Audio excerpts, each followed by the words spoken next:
That is quite possibly the dumbest thing I think you've ever said. We're gonna have to cut that, aren't we? You know what they say, you just never know these days. I can't believe I take part in this show. There's nothing out there that compares to Mom's Basement. And now, from the mean streets of Lockport, Illinois, Mom's Basement starring Corey and Joe. Welcome into another episode of Mom's Basement on iTunes and YouTube. As always, I'm your host, Joe. To my right, as usual, is Corey. But to my left, back once again, is the Matt Cole. He is very, very excited to be here, as he should be, because we've got a lot to get into today on the episode. Before we jump into that, let's talk about the Crossover Report. Make sure you guys are checking out crossoverreport.com and at Crossover Report on all social medias, checking out their articles every single day on the website and their daily dose of hilarious tweeting. Corey and I were actually mentioning it the other day. It's on fire. No comment? Well, no, I mean,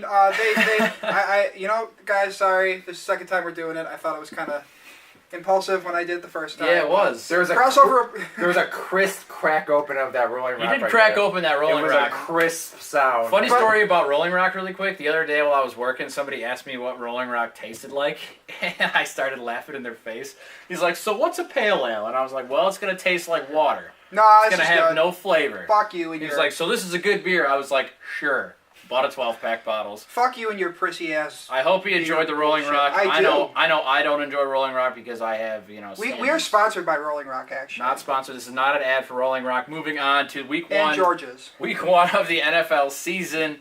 So the Bears, they covered the spread. That's all that matters. I put money on the Bears plus 6.5, I believe it was. 6.5. They covered. They only lost by 6. So they won me some money. That's awesome. They lose the game ultimately to the Falcons, the NFC representative of the Super Bowl last season. So were we impressed or were we not impressed? I frankly was impressed because I knew the Bears were going to have this. They were going to have the dominant front seven. They're going to wreak havoc. They're going to cause havoc in the run game. They're going to make Matt Ryan, really, really pressure him to throw the football. They kept them in the game. The only thing that I was worried about was one play calling because I'm not a fan of the Bears coaching staff. I hate John Fox. I don't like Dow Loggins. And then Mike Glennon obviously looks like such an unathletic potato in the pocket. It's ridiculous. I think I can move around better in the pocket than that guy can. So those are what worried me. But Mike Glennon ultimately tried to win them the game. It was two drops at the end that lost them the game. So I was very impressed with the Bears. Mike Glennon was absolute dog shit for three quarters or so. He actually played his nuts off in the fourth quarter, which I was impressed with as far as Mike Glennon goes. But, I think by the time the bye week comes, he's not going to be the quarterback anymore. Joey said the front seven was really good, held the Falcons to 23 points.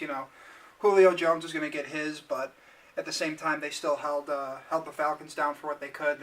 As the game went on, they kind of got gassed at the end and, made some blunders on the defense that gave up some long touchdowns. But at the same time, other players who impressed me. Tariq Cohen in his first game had over 100 all-purpose yards, rushing, receiving, and I believe on a punt return as well. That guy's dynamic, and just this team really isn't going to get going until Mike Glennon's sitting on the bench. So that's what we're waiting for. Well, I guess the main thing to think about is anyone really expecting much of the Bears this year? It's coming from a Bears fan, realistically. I mean, I kind of expected this 23-17 game where they play a team that is just way, way better than them, but they're talented enough to keep the game close. Well, that's the thing, and that's how they're gonna have to win all year is just by getting lucky in some of these close games. That's the one thing. As a non-Bears fan, but just at football in general, the Bears are a team I don't think really anyone's really expecting much of. They're not expected to be jobbers or the bottom end of the spectrum here, but they're definitely that team where they can kind of sneak in a couple wins and probably even sneak in that wild card. I mean, Joey put them as the last place team. I think that if they had Mitch Trubisky starting all year, they could be a team that won 9 games or 10 games. But at the same time, for some reason John Fox doesn't think his job's in danger, and he's starting Mike Glennon. And Mike Glennon, like I said, he already played his nuts off in the fourth quarter, but he was horrible for 3 quarters. I think time's going to tell. It's like I said, if they go 8-8, I think that's a huge win for the Bears. They build off of it, get some nice draft picks going next year strong. But that's not saying they can't maybe sneak into the wild card. I don't think this. I picked them to finish third. I think Joey picked them to finish last. I don't think they're going to get above that. And the reason I picked them to finish last, and we saw it this week, because I believe every other team in the NFC North won their Week 1 game. So you look at this, Green Bay, Aaron Rodgers. Yeah, he's probably the best quarterback in the league. That's 6 losses right there. If even I mean, yeah. Sam Bradford looked elite in the first week of the season. Okay. He was dropping dimes like crazy. Not to say he's going to do that every week, but the Vikings' offensive line is so much better than it was last year. And Yeah. he proved that when he has time to throw, he can make the plays. He's got weapons with Dalvin Cook, who looked really nice, broke Adrian Peterson's rookie rushing record in his first game. Stephon Diggs is becoming a legit receiver in the league. He's got Kyle Rudolph at tight end, so there's weapons there. And then Matthew Stafford, the Lions are gonna go down by 14 points, and then he's gonna go, oh man, now the game I gotta flip the switch. I'm down 14, I gotta flip the switch. They are like 9-7 in games down by 14 in the last 2 years. Yeah, that is Matt ridiculous. Stafford's a damn good quarterback. Matt So- Stafford's been able to bring the Lions back, and I picked the Bears to finish above the Lions. I wasn't that impressed, but I mean week 1 has showed me that at least I'm wrong. But it's a long season, and Very long season. we'll see. It all again going back to it all depends on when Mitch Trubisky finally puts on the helmet and gets in the game. The final verdict will be that there's more talent on this Bears roster than really anybody's going to think. Unless you follow the Bears and if you're probably in Chicago, obviously you probably see the talent. But there's definitely more talent on this roster than you would think. Sneaky talent. They're going to be in a lot of games, frankly, just because of that defense and that front seven specifically. Anything they get out of the secondary is a plus because that front seven is so good. Yeah. And it's going to make the secondary look a little bit better than they already are. And that's part of the problem too. I don't believe the Bears had a turnover on defense in that game. They didn't cause any turnovers from the Atlanta Falcons, and that could be part of Atlanta's just a really efficient offense. But at the same time, I don't think the Bears have any playmakers in their secondary yet. And I say yet because you look at a rookie like Eddie Jackson at free safety who could develop into some kind of playmaker as he gets more snaps over the course of the season. But when you win the turnover margin, you tend to win a football game. If you don't get any turnovers, it's hard for you to win the turnover margin. It just doesn't happen. So when Mike Lennon's throwing picks or people are fumbling the football, it's just a lot harder for you to win that game. Moving past the Bears, other Week 1 surprises for me, Deshaun Kaiser. We talked about him a lot leading up through the draft process. Who was going to take him? Where's he going to go? Where does he rank?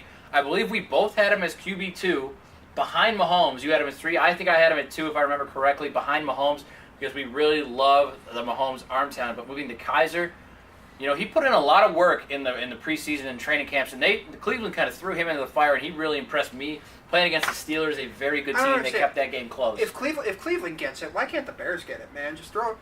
I had Mitch Trubisky was my QB2 behind Mahomes, and then Kaiser was 3.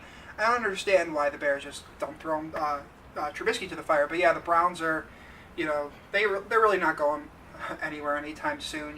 They got some young talent. They gotta see if Deshaun Kaiser's gonna be their franchise quarterback. Because if you find a franchise quarterback, you could fit in the other pieces around and. You can make a run at a playoff berth, but I like that the Browns did that. And the thing with Kaiser, the only thing that I saw, I was watching a little bit of the game while I was working, was he just took too many sacks. And they have a good offensive line, so that maybe leads you to believe that he holds on to the ball a little bit too long, trying to make too much happen when really just go through your reads. But I think you don't got anything checked down. I think you can coach that out of him. Absolutely. I think you can. So I think, and then going back to your point with why can't the Bears get it, I think it has a lot to do with the fact that they brought Mike Glennon in to be the starter and then drafted Trubisky while the Browns had Cody Kessler. Was he going to be the starter? They drafted Kaiser, then they traded for Osweiler, who they ended up cutting. So it was like, all right, well, it's either Kessler or Kaiser. And I think Kaiser just flat out won the job, whereas Trubisky probably wasn't given the same chance. No, I mean, it's just, I feel like that's why I kind of have this opinion right now that John Fox really doesn't care about football at this point. I don't think he cares about his job. Because Mike Lennon's not going to win in football games. And if he shows another 3, 4, 5, 6 win season and the Bears miss the playoffs, he's going to be out. The only way that he keeps his job is if the Bears are above 500 and make a run at a playoff berth, and they can't do that with Mike Lennon as their quarterback.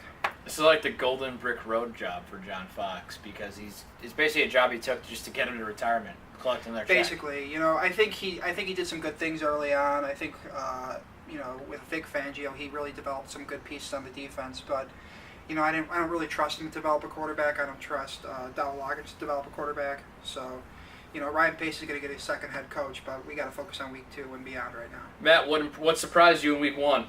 I mean, it's probably the pretty clear one is Tom Brady going down to. Honestly,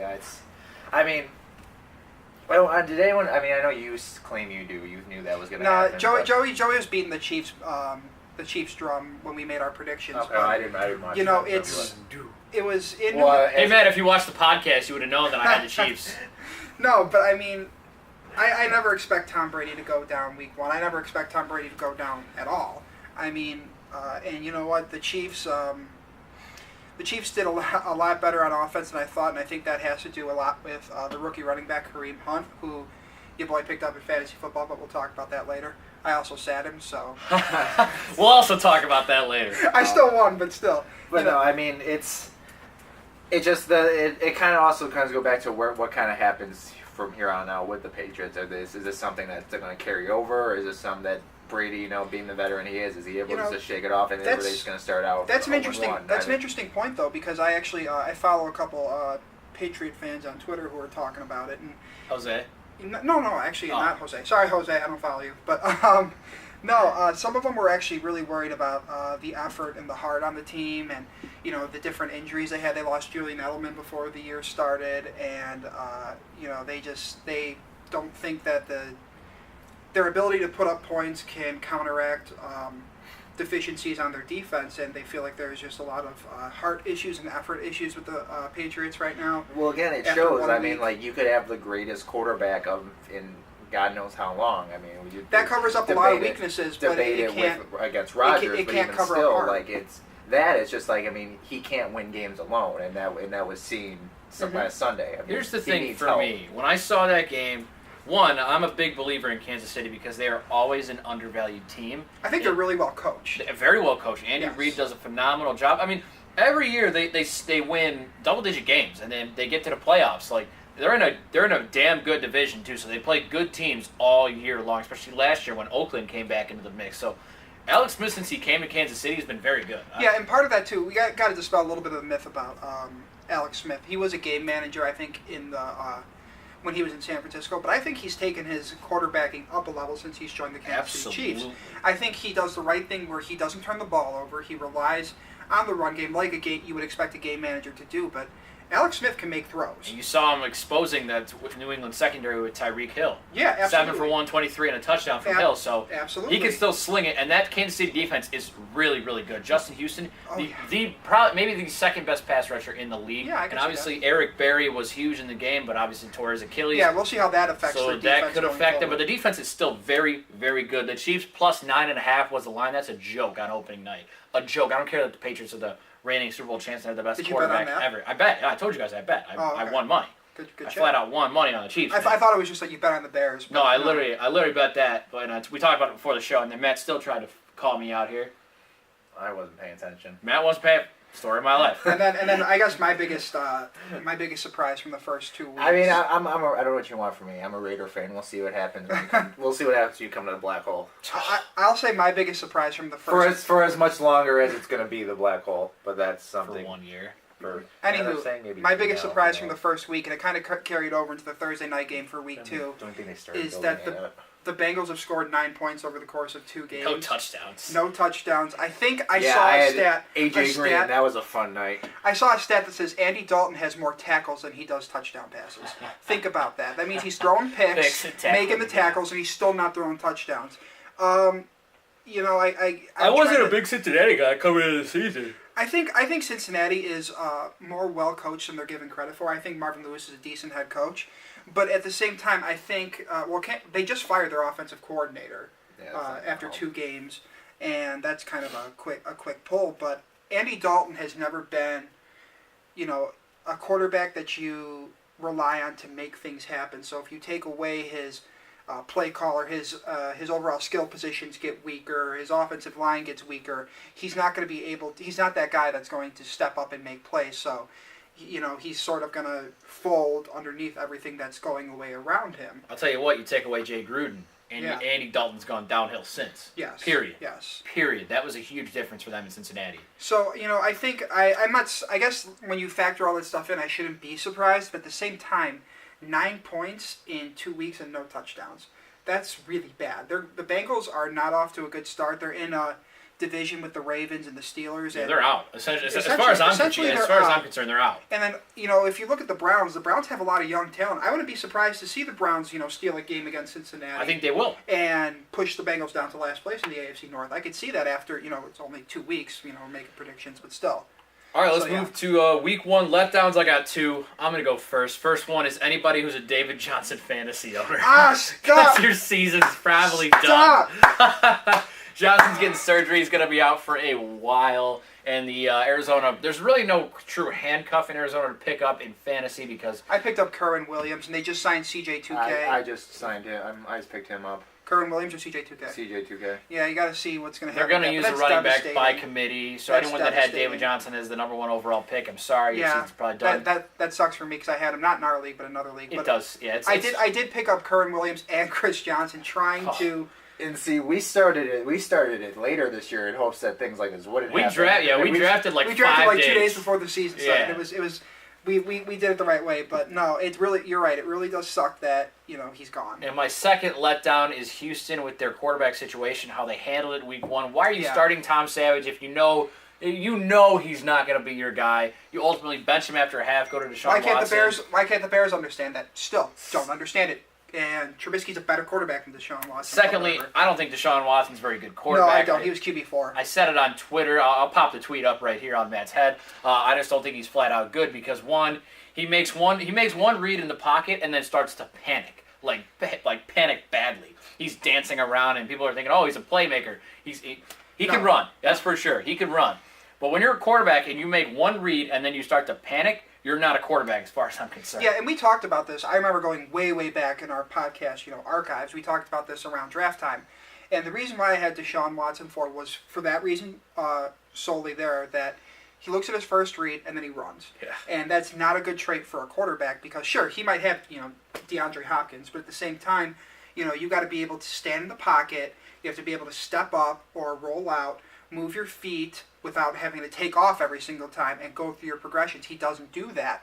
And another thing I mentioned way back at the draft time when we were evaluating these guys, which is why he was QB4 and frankly undraftable for me, was that he doesn't have a lot of velocity with the football coming out of his hand. I think he had the lowest velocity of any of the quarterbacks, of the top 4 quarterbacks going out in this draft. So when you factor that in, that gives the DB an extra second, to get in front of a receiver and make a play on the ball instead of just making a play on the receiver. So I think Deshaun Watson, he's a starter in Texas or in Houston, right now. But I don't think he's a long-term solution. I think that pick was a mistake. We'll see if I'm proven wrong. Sure, he can run the ball, but eventually he's going to get hit really hard. And going off what you just said about him and all his reads and all that stuff in college and how his velocity is low, there was a replay. I was watching the game. I was at work watching the game on Thursday night, and there was a replay of it. It was a play-action screen pass to his left. So immediately, you hike the ball, quick play action, a quick toss. Well, the quarterback's playing 10 yards off Watson. Hikes the ball, play action on the replay. As soon as the ball hits his hands, his eyes are dead shot, staring at his receiver. Mm-hmm. So the quarterback sees it. He's breaking the ball, and the ball is tossed so slowly. The cornerback's able to get there from 15 yards away and just swat it down. And then the exit velocity study that they conducted was when a quarterback was on the move and throwing forward. So from that position, he's throwing it even slower. Yeah. I mean, it's just I don't think he has the arm strength. I think he runs too much, and his mental game isn't there. I think that this is going to be a kind of a just frankly a bust for the Texans. I know you can't really evaluate a guy after 2 games, but. I'm sticking with my assessment so far, and I think it's right. Yeah, if you think we're crazy, let us know why in the comments. Matt, Week 1 letdown. Really late reaction here. Well, cut this. I was working. I didn't get to work. Corey, Week 1 letdown. I'll go with my Week 1 letdown. And Usually I could just say the Raiders lost, but we're good now, so I don't have that to go to anymore. Poor Matt. But I would say my Week 1 letdown. I'm looking at this. I don't like the Packers and Seahawks game very much. I don't like how just 9 points for the Seahawks. They hyped that game up to be, game of the week, going to be the best game, and it was a crappy game to watch. It really was, and I've always been a Seahawks fan. I think ever since Pete Carroll got hired, I've really liked the way he runs that team. But it's not like Aaron Rodgers lit the world on fire in that game or Yeah. anything like that. I mean, the Packers defense really just shut down the Seahawks. And I'm not sure if it was the Packers defense moreover the Seattle offensive line being the worst in the league. Yeah, Seattle has bottom 3 offensive line. I'm thinking like the Colts maybe have the I'm worst thinking offensive line. we could try out for the left tackle position. All of us. I'm ready, but no. I think a team that's led by, Pete Carroll and has Russell Wilson at quarterback and has the dynamic playmakers they have on this defense can get more than 9 points in a game. But Well, I think one thing that hurt Seattle too is when you had a running. I know he's been gone, but now when you had a running back like Marshawn Lynch, yeah, I mean, someone who could like take a tackle, take a hit. I mean, like it kind of makes your line look a little better. I don't even know. He's going to be able to pick up those couple extra yards. I don't even know what's going on anymore. with their running back situation. They have a 270 billion pound Eddie Lacy there. They That's have right. He's there now. They have like 4 running backs. they have Thomas Rawls. Who was hurt. He should be he's back. hurt. So Lacey they gave the ball to 3 times. And I think it was, I'm not the biggest fan of, like things outside of talent that play an effort into play into how a team plays. But like Matt was saying, when they had a guy like Marshawn Lynch there who would just run through defenders, you had the crowd to feed off of that, and then the players would feed off the crowd's reaction, which would make the players play well, which would, make the crowd get into it more. And frankly, I don't see that kind of, that sort of catalyst for the Seattle Seahawks. So I think that was just a rough week 1 for them. I mean, I don't think there's anything to be worried about. It's still the Seahawks. I mean, I think they'll do okay. Maybe. Well, hopefully. Now let's move into looking at the fantasy matchups between us 3, I guess, this week. Normally it'll just be me and Corey, but this week I happen to be playing Matt Cole in the fantasy league. We are both 1-0 on the season. I'm going to pop Matt's roster up right here. I'm going to pop my roster up right here, and you'll see who's playing against who, what we got matchup-wise, and Corey's going to break it all down for you. Oh, so we're just getting right in? Get All right. into it. Get All right. right into it. Fuck me then. I didn't even realize we were doing that like right this second. But okay, I'm here. Hello. And so we got the graphics up. Like, right Graphics here, are up. Here. right here-ish. And there. Okay, fair enough. So as you guys can see, we got just your standard, QB 2 back, 2 wide receiver, a flex, tight end, kicker, defense. PPR. Yeah, PPR league, but it's like a boofoo, weird, fucky PPR league that quarterbacks just score a mega I love it. fuck ton Yeah. of points. I mean, Jesus Christ. If your QB doesn't put up almost 50, 60 points, it's Yeah, a I was bad gonna week. say. I love it. Like right now, I'm looking at it 'cause it's on my screen, but the projected score is Joey's winning 205 to 183. So that's just how this league works. But the quarterback matchup here, you got Matt's got Kirk Cousins, Joey's got Tom Brady. Tom Excuse Brady's me. in this league? Yeah, Tom Brady's in this league. Yeah, Sitting because right here. Should have had a bigger jackpot than that. yeah, guess. probably he could put up his fucking money for it. But I mean, the better quarterback obviously here is Tom Brady. I think I think both quarterbacks, especially Madden curse. Madden curse. I think don't gotta get the dogs started, okay? But I think in this league both quarterbacks are poised to score a lot of points. I think Tom Brady's gonna come back really pissed off from week one's defeat, and like we talked about 5 minutes ago. But I'm gonna give Tom Brady the slight edge over Kirk Cousins, but I think both throw just for Kirk Cousins throws for a fuck ton of yards, but I think Brady gets the key touchdowns to put the point total over in Joey's favor. Running backs, Joey, you're Lamar Miller this week. You doing okay? You doing okay with? I'm doing great because AJ Green had a worse game. Yeah, you're right. You're right. But Can't argue that one. Matt's got Devontae Freeman and Leonard Fournette, who I love Leonard Fournette. Yeah, Leonard Fournette had a good week last week. And Joey's got Todd Gurley, who he had 40 yards and a touchdown or something like that? Am I not mistaken? 29 points. 40 yards and a Exactly. touchdown. He caught a few passes. So Yeah, so Lamar Miller didn't have the best week for Joe here. Let me see. What was his point total? He scored 19 points. Again, it's a stacked league, so take it for what you will. The projected was over 200 for the team.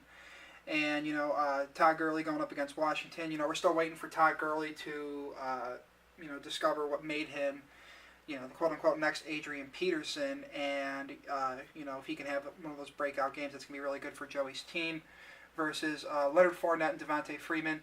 Devontae Freeman's a good back. The problem is he splits time.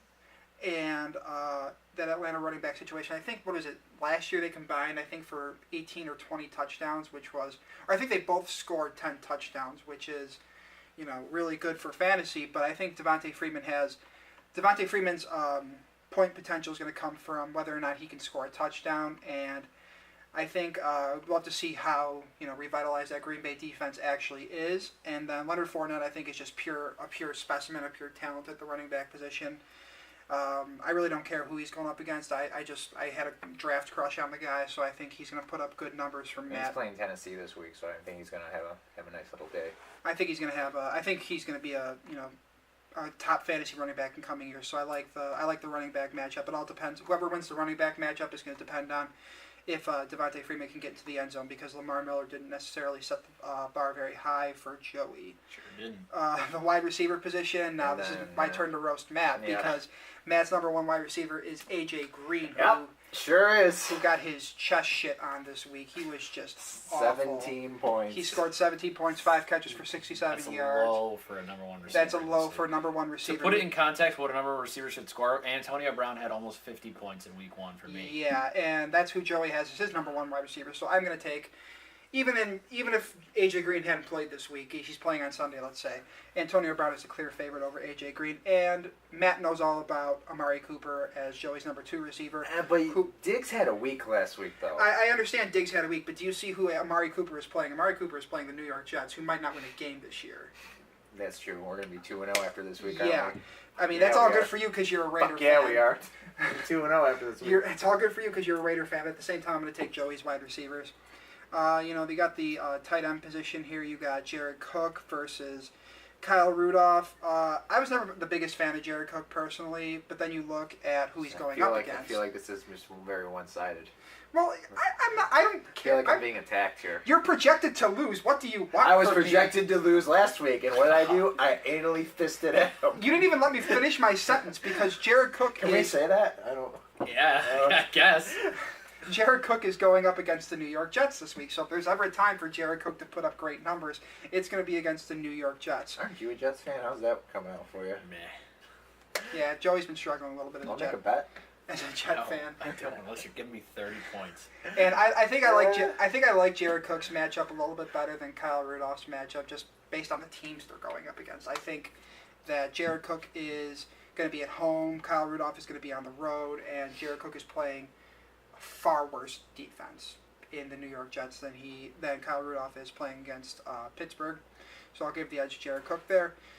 And then your flex positions, you have Carlos Hyde against the Seattle Seahawks and Demaryius Thomas against Dallas. This is really shitty on both sides, I think. This is really bad. I mean, Demaryius Thomas was a one-time very, very elite receiver, but he had Peyton Manning at the time at the quarterback position. I don't even know. Is Trevor Siemian? Trevor Siemian, the former, he's a Northwestern Wildcat, right? Indeed. The former Northwestern Wildcat throwing him passes this year. And then you have Carlos Hyde, who I think Carlos Hyde coming into this year was kind of a sleeper at the running back position because he was so hyped up a couple years ago, and then he kind of, just didn't really impress, so he was kind of laying low. But then he's going up against Seattle's defense. And I think this is a really bad matchup on both sides. I guess I would give the edge slightly to Carlos Hyde only because running back get more consistent touches, but it's kind of just one of those. I'm really not sure because let's say Dallas comes out and just blows Denver fucking away. Denver's going to be behind. They're going to be throwing passes, so maybe Demaryius Thomas can get his garbage time yards in there, but. I'm not comparing kickers either. I'm not doing that. Who gives a shit about kickers? I would my kickers projecting more points though. Good for you. I think that was the one position I was projected to win more on. And then nope. Damn it! 9-8, my kicker. God damn it. And then the defenses. You got the Cardinals defense, Panthers defense. I'm not going too much in depth with the defenses. Cardinals are playing Indy. That's all you really need to know. And Joey's got the Cardinals defense. Indy's going to be absolutely god fucking awful without Andrew Luck on offense.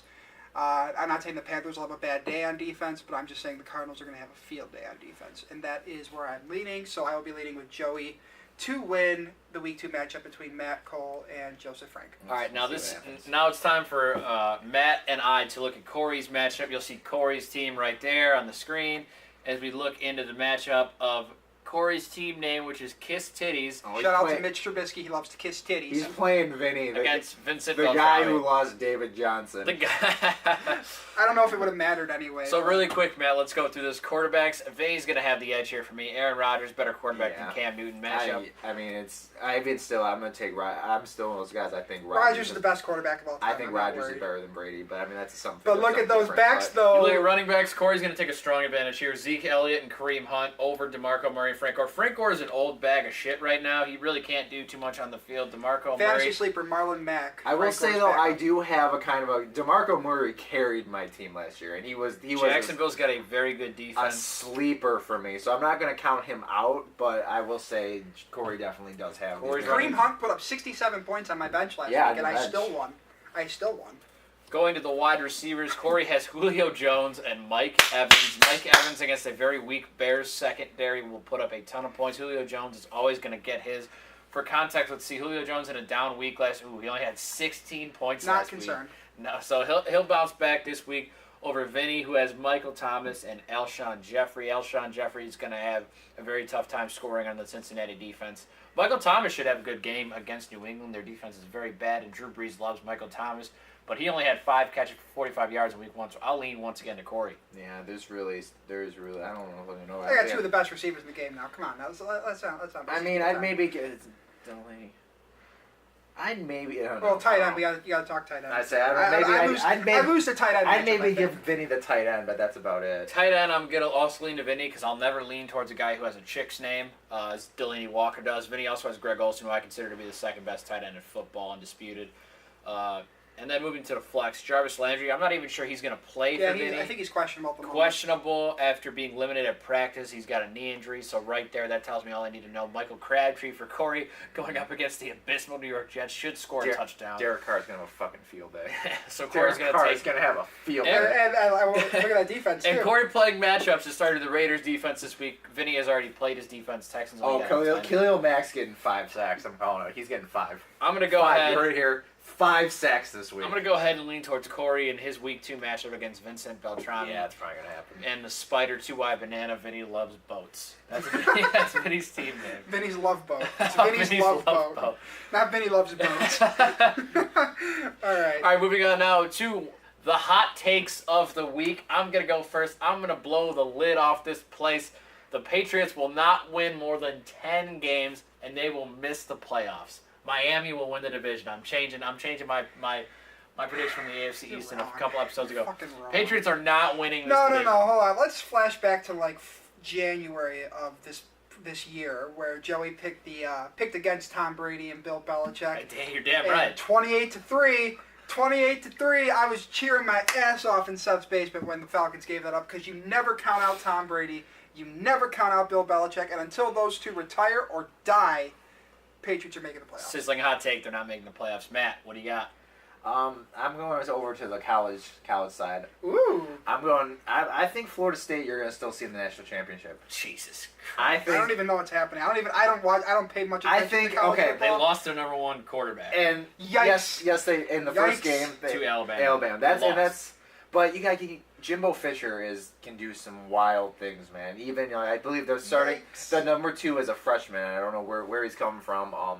But I feel good about it, man. And the thing is, like, so if I'm wrong, after that, I know at least 75 to 80% of the juniors have already signed on saying that they are going to stay till next year because they kind of thought that maybe losing this quarterback and losing to Alabama was going to hurt them. So regardless, The only thing I'll give you with that is that let's say they run the table. Let's say they run the table, and they're one of those one-loss teams that you're like, Yeah, can but they they get the championship. they lost They only lost was to Bama. the Bama. That's So- why it's not done for them. Now, if they lose, that's it. If they lose again, but I mean, And so it's not a bad situation to be in. Well, I don't put it that way. Look at Matt pulling out the college football strats. So I didn't expect that. It's a pretty shitty situation to be in. But if you're gonna do your best you can this year, then if it doesn't happen, you at least know if you're Jimbo Fisher, you're getting your team back and hopefully a healthy quarterback. I like it. And you're gonna be able to get it done next year. It has some.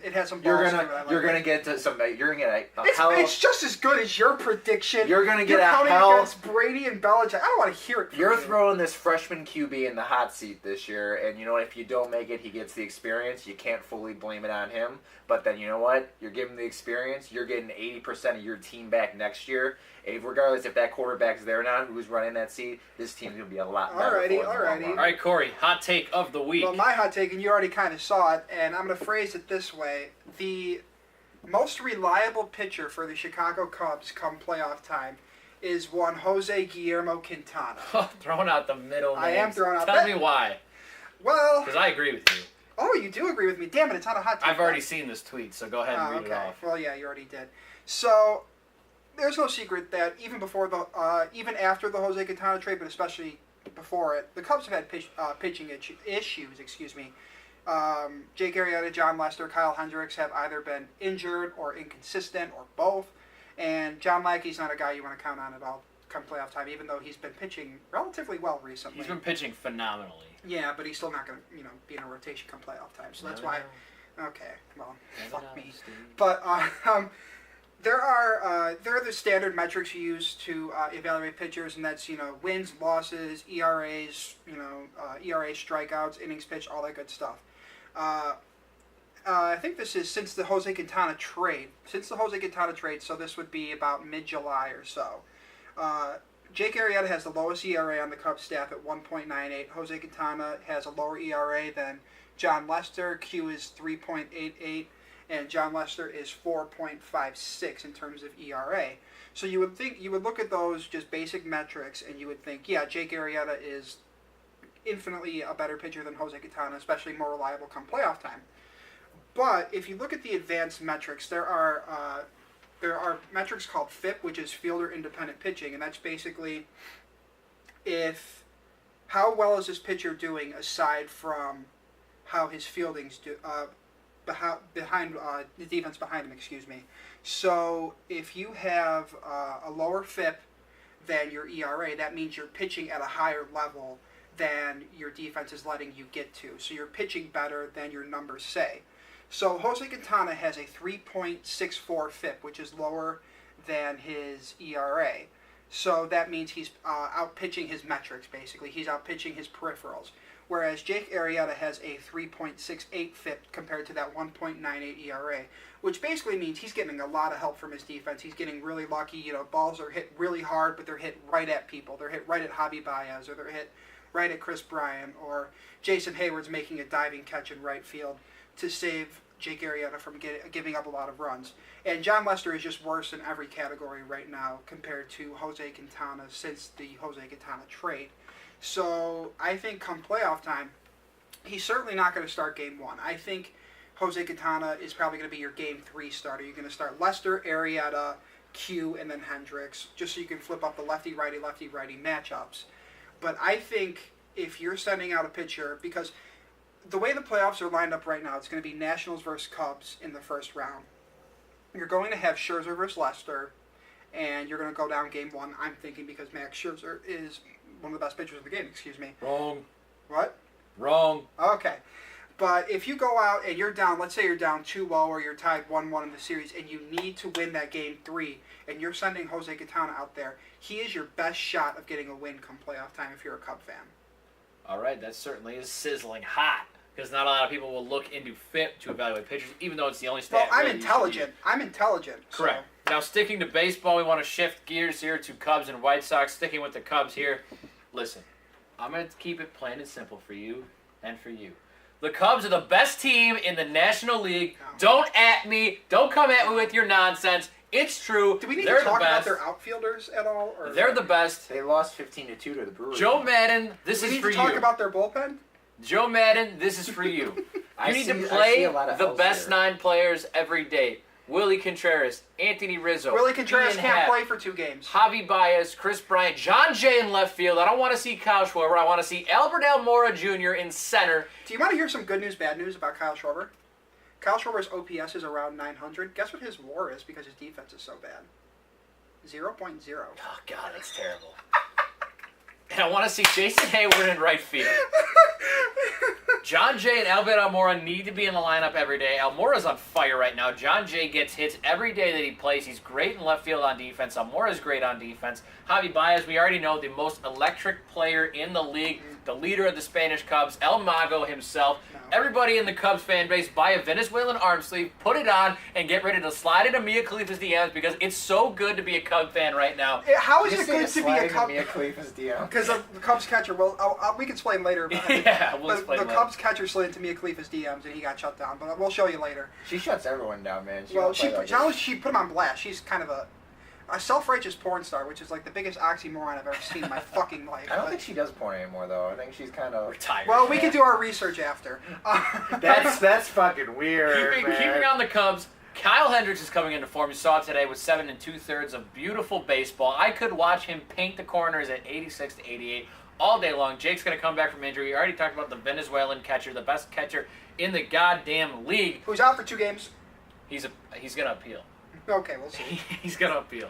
And he's back. I think it's only up from here. They're up 4 games on Milwaukee, 5 games on the worst organization in sports, the St. Louis Cardinals. They're going to win this division. Yeah. They're going to get through Washington. They're going to get through the Dodgers. You cannot convince me otherwise. I don't need to because I've already done this on a previous podcast. But I just want to say the Cardinals are absolute dog shit. Yeah? I saw them play the Cubs yesterday, and I'm thinking to myself, the way the White Sox are playing right now, I think I would take the White Sox in a 3-game series or 5-game series over the St. Louis Cardinals. They're absolute dog shit. I mean, I know the Cubs wins are inflated because the National League as a whole is kind of top-heavy, but at the same point, they need these wins, and I thought the Cubs might have been shaken a little bit after getting swept by the Brewers at home, but they've opened up that 4-game lead now, and I mean, I don't think they're going to lose the division. By any stretch. They're sending Q to the mound tomorrow, 120 Q. Wrigley to get the I love sweep, Q. and their 6th win in a row. But I don't see how confident you can be when I've told you how bad Kyle Schwarber is. Jason Hayward, for all his goodness as a fielder, you know what? He's experienced. Do you want to hear a fun fact about Jason Hayward? And I can't give credit for this stat to myself. I have to give it to the Red Line Radio, the Barstool podcast. When Jason Hayward left the Braves to sign with the Cubs, he's experienced a 65% decrease in his WAR since joining the Cubs. He is an awful hitter at the plate. He has not changed at all. I don't care what you talk about his spring. I just hitting want mechanics his glove. That's all I care about. and his $180-something million contract that he's not opting That's out of. all I care Do about. you know how much he's getting paid over the next 2 years? This year, Because and next year, the- $50 million. Because the offense is so good to where they could just use him as a glove, hit him 8th every day. Because Rizzo, Bryant, Baez, John Jay, Albert Okay, Almora. but you have to say objectively, the Cubs starting pitching is shaky. I like the pitching. It's shaky. I like the pitching. Even They're I'm going the back biggest- into form as we get closer to the playoffs. I'm the biggest Q fan there is out there. You know that, but even he's not been 100% good since he got here. I like the pitching. I really and do. Do you have to say you like the bullpen too? I have faith in the bullpen. Do you have faith in Justin Wilson? I don't think he'll use Justin Wilson in high leverage situations. So he's going to burn out his bullpen again. It worked last year. Barely. It worked Barely last year. against a beat-up Cleveland Indians team in extra innings of Game 7. All I where heard he you say, misused the best closer it in worked. baseball. They won the World Series, period. There's no And- barely about it. There's no almost lost. They won the World Series, period. You're pissing off your dog. I'm sorry. I'm sorry. Okay, the last question for you on the Cubs that I have. Is this team better? What the hell are you doing? I don't know where he's going. Oh, he's bringing the pug on the podcast. Okay. Keep Don't- going, Corey. Please don't knock over the camera. Are the 2016 Cubs or the 2017 Cubs the better team? 2016 Cubs were a better team. And they were extra innings, Game 7. That doesn't mean the 2017 Cubs can't win the World Series. Sure, if everybody in the Dodgers and Nationals... Have you seen the Dodgers play lately? I've seen them play the entire season. They're bad right now. You know who else was bad right before playoff time? The 2005 Chicago White Sox. God, I don't want to hear you bring this. They sacrificed a 15-game lead that fell all the way to 1.5 before winning the division by 6 games. And you know what? They won the World Series, only lost one game in the playoffs. All right, Corey, really quick, talk about the White Sox. So back in my glory days. No, Joey was saying before the podcast, before we got into it, that the White Sox are blowing their tank. I have mixed opinions on that, to be perfectly honest. They have the number 3 pick. The last time we talked about where they were in the draft going into next year as a rebuilding team, they still have that. Even if they've won 2 out of 3 to the Tigers, so they have a 1-game lead, I guess, quote unquote, on the Tigers for last place in the division. But even if the Tigers do end up tying them, as Matt's doing weird things with the dog, they'll still hold the edge on the number 3 overall pick because of the tiebreaker for that with tie records is the record from last year, and the Tigers won 86 games last year. The White Sox didn't even approach that. They're winning games because of players like Yoan Moncada, who people called a bust after 130 plate appearances. And he's on currently a 8 or 9 game hitting streak, and his OPS is about 800, which is the mark of a really good player. Tim Anderson has raised his batting average like 50 points since he started counseling for the murder of his best friend. And the young pitching's keeping him in games. You know, Reynaldo Lopez, Lucas Giolito, Carson Fulmer has been phenomenal as a starter, actually. He's given up 2 earned runs in 12 innings pitched as a starter, which is really good. I think he's walked 1 batter in those 2 starts. So the young pitching is going to keep them in games, and that's partially why I picked them to be a 500 team next year. If you look at our last podcast, just as my hot take, because I think this team is a lot better than the 3rd worst team in baseball. It's just at this point where there's about 15, 20 games left, you got to hold on to that, get the highest pick you possibly can, and add another stud to your farm. All right, that is all we have for you guys today on this episode of Mom's Basement. We thank you dearly for tuning in, listening to us on YouTube or iTunes, whatever that may be. Make sure you drop a like on the video, and don't forget to subscribe to the channel on your way out of here. That big red subscribe button right down below. Make sure you hit that. Leave a comment if you like the video. Leave a comment if there's a video idea that you have for us that you want to see. We would be honored to pump that video out for you. And as always, we will see you guys next week. For Corey and Matt, I am Joe. Brothers got that gas and they always be smoking like a rock star. Fucking with me, call up on no Uzi and show up, name them the shot toss. When my homies pull up on your block, they make that thing go grata-ta-ta. Switch my whip, came back in black, I'm starting saying recipes to Bon Scott.